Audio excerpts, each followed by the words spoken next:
রাসূল সাল্লাল্লাহু আলাইহি সাল্লামের মোট কতজন সন্তান ছিল? রাসূল সাল্লাল্লাহু আলাইহি সাল্লামের ছেলে ছিল 4 জন আর মেয়ে ছিল 4 জন।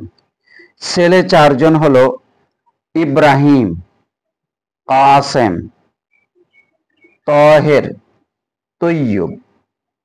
আর রাসূল সাল্লাল্লাহু আলাইহি সাল্লামের মেয়ে হলেন 4 জন, কুলসুম, ফাতিমা রাদিয়াল্লাহু তাআলা আনহা, রুকাইয়া রাদিয়াল্লাহু তাআলা আনহা, জয়নব রাদিয়াল্লাহু তাআলা আনহা।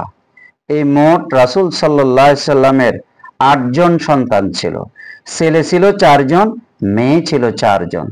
মোট 8 জন সন্তান রাসূলের এই পৃথিবীতে এসেছিল। কিন্তু রাসূল সাল্লাল্লাহু আলাইহি সাল্লামের ছেলে সবচেয়ে বেশি যিনি হায়াত পেয়েছেন তিনি হচ্ছে ইব্রাহিম। তিনি হাদিসের মধ্যে এসেছে যে তিনি 16 মাস হায়াত পেয়েছেন।